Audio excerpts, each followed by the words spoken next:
बिहार में उच्च शिक्षा विभाग की ओर से जो ये स्वीकृति आई है, तो इसमें ये बताया जा रहा है कि कुल 104 करोड़ रुपए ये प्रशासन ने स्वीकृत किए हैं। और किसके लिए? तो जैसा कि आप जानते हैं, जो बिहार में डिग्री कॉलेज हैं उनकी संख्या बढ़ाई जानी है, कुछ नए डिग्री कॉलेजों की स्थापना की जानी है और प्रति डिग्री कॉलेज लगभग 44 स्टाफ की भर्ती की जानी है। इस लिहाज से 9,152 पदों का सृजन किया गया है। यानी कि बिहार में आगामी 2026-27 में बहुत सारी भर्तियां आ सकती हैं और ये भर्तियां 2028 तक भी जा सकती हैं। तो जो लोग नेट पास हैं या फिर नियमानुसार जिनकी पीएचडी या डीफिल है, एमफिल है, तो वो लोग बिल्कुल तैयार रहें और आने वाले समय में उनको बिहार में असिस्टेंट प्रोफेसर बनने का शानदार मौका उपलब्ध होगा। तो बिल्कुल आपको तैयार रहना है दोस्तों। और इसी के बाद आगे बढ़ते हैं।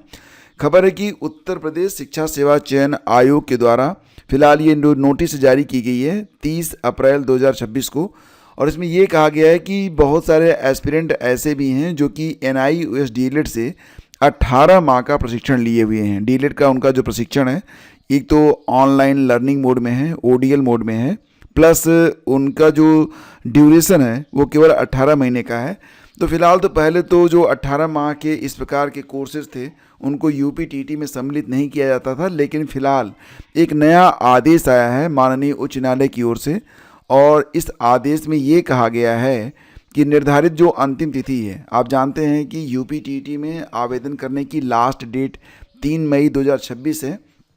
तो 3 मई 2026 तक जो अभ्यर्थी हैं, अगर वो चाहें तो उत्तर प्रदेश शिक्षक पात्रता परीक्षा के लिए ऑनलाइन आवेदन कर सकते हैं। और इस संबंध में ये भी सूचित किया जाता है कि उनका अभ्यर्थन पूर्णतया औपबंधिक और प्रश्नगत याचिका में पारित होने वाले माननीय उच्च न्यायालय के अंतिम निर्णय के अधीन रहेगा। तो फिलहाल तो दोस्तों, जो भी लोग NIOS डीएलएड किए हुए हैं, अगर वो अभी तक आवेदन नहीं कर पाए हैं UPTT में, तो तुरंत ही जाकर उनको आवेदन करना चाहिए, क्योंकि लास्ट डेट केवल आज और कल और बची हुई है। बाकी जो चीज़ें हैं वो भविष्य के गर्भ में हैं, तो देखा जाएगा जो भी होगा। लेकिन फ़िलहाल तो आवेदन करना ये आपकी प्राथमिकता में होना चाहिए। दोस्तों, बात करते हैं UP BEd JEE 2026 के बारे में। तो आपको पता ही है कि UP BEd JEE 2026 के लिए फ़िलहाल फॉर्म भरने की जो प्रक्रिया है ये 10 फरवरी से स्टार्ट हुई थी और लास्ट डेट इसकी 30 अप्रैल थी। लेकिन 1 मई से लेकर 5 मई के बीच में अभी भी अभ्यर्थी लेट पेमेंट के साथ अपना फॉर्म सबमिट कर सकते हैं। करेक्शन विंडो दोस्तों ये ओपन होगा 6 से लेकर 10 मई के बीच में। तो ध्यान दीजिएगा, जिन लोगों को करेक्शन करना है वो 6 से 10 के बीच में अपना करेक्शन कर पाएंगे। एडमिट कार्ड जो आएंगे ये 25 मई को आएगा। तो मतलब कहा जा रहा है कि ये टेंटेटिव डेट है, संभावित तिथि है। और जो परीक्षा होगी ये 31 मई को कराई जा सकती है। ये भी टेंटेटिव है, ये फाइनल नहीं है। तो देखना ये होगा कि ये जो प्रक्रिया है क्या वाकई जो है मई के महीने में पूरी हो जाएगी। तो फिलहाल जो यहाँ पर परीक्षा तिथि बताई जा रही है वो 31 मई है। एडमिट कार्ड आपके 25 मई को आएंगे। ये अपडेट ऑफिशियल है, तो इस पर आप भरोसा कर सकते हैं।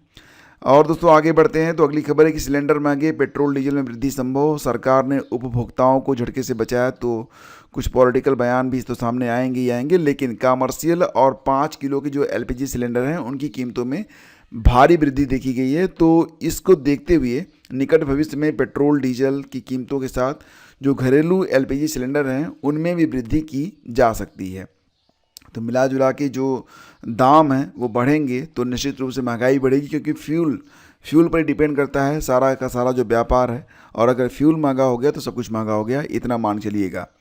कस्तूरबा के अंशकालिक जो शिक्षक हैं उनका भी मानदेय बढ़ा कर दिया गया है अनुदेशकों के बराबर, यानी कि अब उनको 17,000 रुपये मानदेय मिलेगा। अभी तक जो उनका मानदेय था कटकटा कर 9,961 रुपये मिलता था, लेकिन अब ये बढ़ाकर कर दिया गया है 17,000 रुपये। तो यूपी में करीब 2,000 तथा पूरे भारत में लगभग 5500 से अधिक अंशकालिक शिक्षक हैं जो कि इस योजना से प्रभावित होंगे, लाभान्वित भी होंगे। इन अंशकालिक शिक्षकों के वेतन का 60% हिस्सा केंद्र सरकार और शेष जो 40% है वो राज्य सरकार देती है। समग्र शिक्षा अभियान के तहत कस्तूरबा गांधी बालिका विद्यालय में पढ़ा रहे अंशकालिक शिक्षकों को परिषदीय विद्यालयों के अनुदेशक के समकक्ष माना जाता है और वेतन भी उन्हीं के बराबर दिया जाता है। अप्रैल 2026 से राज्य सरकार ने अनुदेशकों के वेतन को बढ़ाकर 17,000 कर दिया था, लेकिन कस्तूरबा के जो अंशकालिक शिक्षक थे उनको इसका लाभ नहीं मिला था। फिलहाल अब यहाँ पर थोड़ी सी आवाज़ जब ऊंची की गई तो उनको भी इसका लाभ यहाँ पर मिल रहा है। महंगाई का वार, वाणिज्यिक सिलेंडर के 993 और 5 किलो वाले छोटू के दाम 261 रुपये बढ़े। अब फिलहाल तो देखना ये होगा कि आगामी भविष्य में बाकी जो कीमतें हैं वो किस प्रकार से बढ़ती हैं। शिक्षक भर्तियों के लिए आवेदन शुल्क निर्धारित। तो दोस्तों आप जानते हैं कि अल्पसंख्यक श्रेणी यानी कि माइनॉरिटी कैटेगरी के जो एडेड महाविद्यालय हैं, इंटर कॉलेज हैं, हाई स्कूल हैं, जूनियर हाई स्कूल हैं और संबद्ध प्राइमरी जो स्कूल हैं, उसमें शिक्षक भर्तियां अब विद्यालय प्रबंध समिति नहीं करेगी। इन शिक्षण संस्थानों में शिक्षक भर्तियां उत्तर प्रदेश शिक्षा सेवा चयन आयोग के माध्यम से किया जाएगा। यह व्यवस्था आयोग की नियमावली में कर दी गई थी। ये सब चीज़ें आपको ऑलरेडी पता हैं, लेकिन अब जो नया हुआ है वो ये है कि ई अध्याचन पोर्टल पर संबंधित विभागों से अध्याचन प्राप्त होने के बाद आयोग चयन प्रक्रिया शुरू करेगा। इसकी फीस यहाँ पर तय कर दी गई है। मतलब ये कि जो विद्यालय प्रबंधन कमेटी अब तक भर्तियाँ करती आ रही थी, अब विद्यालय प्रबंधन कमेटी को भर्ती करने का अधिकार नहीं होगा। अब ये भर्तियाँ सरकारी तरीके से होंगी, भले ही कॉलेज माइनॉरिटी का हो। और इसके लिए अगर प्राचार्य पद का विज्ञापन जारी होगा तो उसकी फ़ीस 3,000 रुपये रहेगी। असिस्टेंट प्रोफेसर के लिए जो फीस होगी वो 2,000 रुपये रहेगी। SC/ST के लिए कोई शुल्क नहीं होगा, जो कि दिव्यांगजन को 1,000 रुपये फीस देनी पड़ेगी। और इसी प्रकार से माध्यमिक शिक्षा में प्रधानाचार्य पद पर हर श्रेणी के 2,000 रुपये, प्रवक्ता के लिए अनारक्षित OBC EWS के लिए 1,500 रुपये, दिव्यांगों के लिए 500 और SC/ST के लिए शुल्क नहीं रहेगा। तो इस प्रकार से जो शुल्क है वो निर्धारित किए गए हैं। फिलहाल अभी वैकेंसी आएगी, उसके बाद ही बाकी चीज़ें आपको पता चलेंगी। तो थोड़ा सा बदलाव यहाँ पर किया गया है। PCS 2024 की कापियों के मूल्यांकन पर इसके पहले भी सवाल उठे थे। मैंने आप लोगों को एक न्यूज़ में बताया था कि बहुत सारे अभ्यर्थी ये कर रहे हैं कि लाट वाइज जो कि बंडल बनाए जाते हैं, तो किसी में ज़्यादा तो किसी में कम अंक सेम प्रश्नों पर प्रोवाइड करवाए गए, उपलब्ध करवाए गए, दिए गए।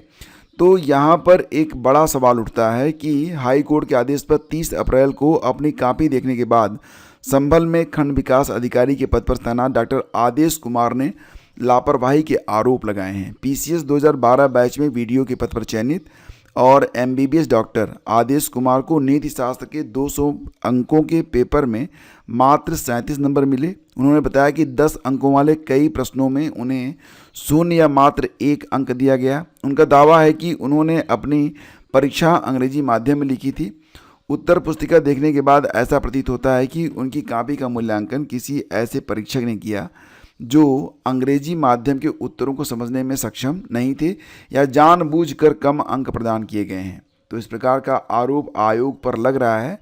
और यहाँ पर तमाम चीज़ें हैं, जैसे कि उत्तर प्रदेश विशेष पर आधारित प्रश्न पत्र संख्या 5 और 6 में 12-12 अंकों के प्रश्नों में उन्हें 5 नंबर से अधिक अंक नहीं मिले, जबकि उनका दावा है कि उन्होंने उत्तर में डायग्राम, फ्लो चार्ट वगैरह का उपयोग करते हुए प्रभावी उत्तर लिखा था। अपनी आखिरी परीक्षा दे रहे डॉक्टर आदेश को टॉप 50 रैंक में आने की उम्मीद थी, लेकिन उनका चयन इंटरव्यू तक में नहीं हुआ।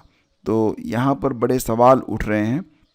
फिलहाल दोस्तों गौरतलब है कि 29 मार्च को घोषित PCS 2024 के परिणाम को 24 प्रकार के कुल 947 पदों के सापेक्ष 332 पदों पर चयन किया गया है।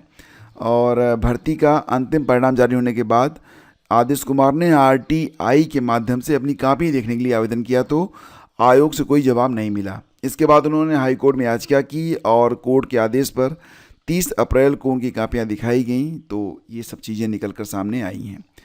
और BEd प्रवेश परीक्षा में विलम्ब शुल्क के साथ 5 तक फॉर्म, तो मैंने आपको बता दिया था कि अब लेट पेमेंट स्टार्ट हो चुका है। अगर आपने अभी तक आवेदन नहीं किया है तो आवेदन कर दीजिए और अब आप अपनी परीक्षा की तैयारी भी करिए। तो दोस्तों ये थी आज की पूरी अपडेट। चलते चलते आपको बता दें कि बिहार लोक सेवा आयोग ने एक प्रेस विज्ञप्ति यहाँ पर प्रकाशित की है और इसमें ये कहा गया कि सहायक शिक्षा विकास पदाधिकारी यानी कि AEDO की जो परीक्षा हुई थी, तो इसको मतलब इसमें कारण बताया गया ऊपर और लिखा गया कि प्राथमिकियां विभिन्न समाचार पत्र, सोशल मीडिया में प्रसारित किए जा रहे समाचार इत्यादि से उक्त परीक्षा के दौरान कुछ केंद्रों में परीक्षा की शुचिता को प्रभावित करने की कोशिश की गई है। सम्यक विचारोपरांत मेधावी अभ्यर्थियों के व्यापक हित और कदाचार मुक्त तथा पारदर्शिता के साथ परीक्षाओं को आयोजित करने की आयोग की प्रतिबद्धता को ध्यान में रखते हुए 14 अप्रैल से 21 अप्रैल तक विज्ञापन संख्या 87/2025 को आयोजित सहायक शिक्षा विकास पदाधिकारी लिखित वस्तुनिष्ठ प्रतियोगिता परीक्षा की कुल 9 पालियों की परीक्षा एवं विज्ञापन संख्या 108/2025 अंतर्गत दिनांक 23 अप्रैल को आयोजित सहायक लोक स्वच्छता एवं अपशिष्ट प्रबंधन पदाधिकारी लिखित वस्तुनिष्ठ प्रतियोगिता परीक्षा को रद्द कर दिया गया है। तो इसको भी ध्यान रखिए कि एईडीओ और सहायक लोक स्वच्छता और अपशिष्ट प्रबंधन पदाधिकारी की जो लिखित परीक्षा है दोनों को रद्द कर दिया गया है। फिलहाल थोड़ा सा वेट करना पड़ेगा कि अब आयोग इस पर किस प्रकार का निर्णय लेता है। थैंक यू हमसे जुड़ने के लिए। हम मिलते हैं आपसे अगले वीडियो में। आज्ञा दीजिए। नमस्कार, जय हिंद।